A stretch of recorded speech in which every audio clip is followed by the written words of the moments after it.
querido amigo! Estamos aqui novamente com a nossa coluna de Direito Imobiliário e hoje eu vou falar para vocês sobre a natureza propter rem das obrigações ambientais. Mas o que é isso, Débora? Vejam só, quando a gente fala de natureza propter rem, a gente logo lembra de um tema específico que vem do latim, que é algo que se adere à coisa, ao objeto. Então, se eu tenho uma natureza propter rem, eu logo penso que ela está com adesão ou está aderida àquele objeto ao qual ela se relaciona, ou com o qual, melhor falando, ela se relaciona. Nesse sentido, então, quando a gente fala aqui desta natureza propter rem, eu logo penso na questão ambiental que foi objeto de discussão nesse tema 1204. E nesse sentido, eu quero dizer para você o seguinte: você que é o corretor de imóveis, você que é o advogado, você que está interessado em adquirir um imóvel, e esse imóvel é um imóvel que tem uma área ambiental envolvida, uma questão ambiental, mais especificamente aí falando, você deve se atentar a algumas situações que podem trazer aí algum melindre para você, algum problema, no sentido de que, se houver uma degradação ambiental nesta área, você inequivocamente vai responder, ainda que não tenha causado diretamente esse dano.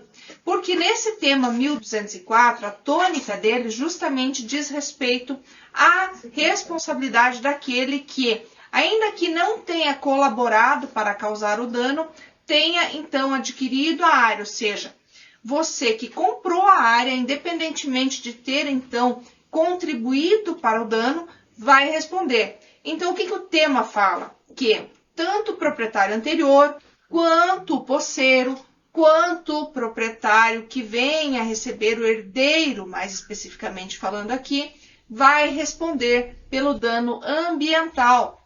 Daí porque, pessoal, é tão importante nós pensarmos, ou seja, aquela responsabilidade que vem junto com a área. Daí porque a gente fala na natureza propter rem dessas obrigações ambientais. A gente sempre fala muito de questões condominiais, taxas condominiais, natureza propter rem, até mesmo o imposto, né? Quando a gente tem, o tributo ali, quando a gente fala do imposto que recai, né, o IPTU, o ITR, que tem também natureza propter rem.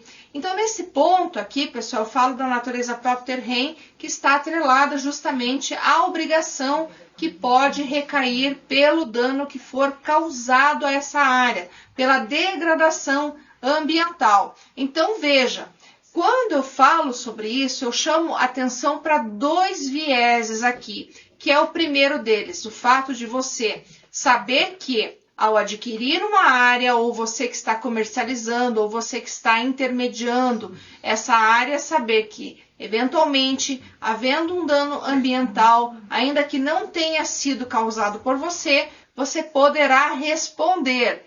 E também, se comprar essa área e alguém herdar, houver uma sucessão hereditária, esse seu herdeiro também poderá responder.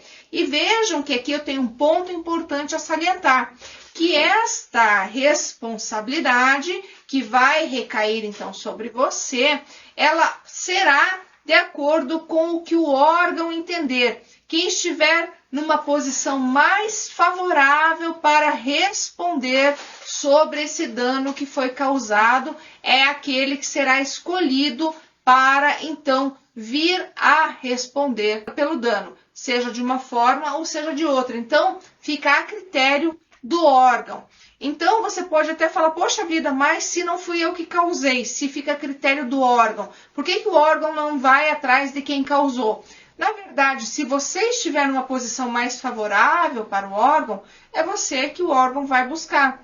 Então, por isso que outro ponto, eu tinha salientado que tinham dois pontos importantes, né? Então, o outro ponto importante aqui, que você precisa saber é que quando você for adquirir uma área, ou você que está intermediando a compra e venda de uma área, que deve haver o levantamento adequado e oportuno de todos os documentos que envolvem esse imóvel, porque aí você vai poder descobrir se existe algum tipo de passivo ambiental cuja responsabilidade recaia sobre você. Então, muita atenção, pessoal, porque este precedente, que é agora atualíssimo lá do STJ, ele pode realmente te fazer aí amargar prejuízos, desconfortos e inúmeros dissabores em razão de uma aquisição de área que esteja eivada aí do problema que é justamente a degradação ambiental.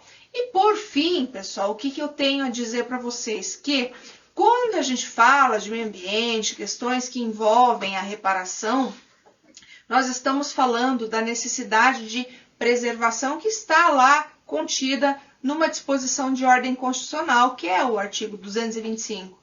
E nele está disposto, disciplinado, que nós devemos preservar o meio ambiente para as presentes e futuras gerações. E assim pensando, então, e assim considerando, é certo que este propósito constitucional, ele acaba, então, sendo sedimentado nesta jurisprudência, porque eu tenho o dever de conservar para as presentes e futuras gerações. Então, todos aqueles que estiverem de posse ou então propriedade, ou na posse, ou então sejam proprietários dessa área, devem saber que, em razão deste comando constitucional, todos aqueles que estiverem, então, serão responsabilizados, seja civil, seja criminalmente.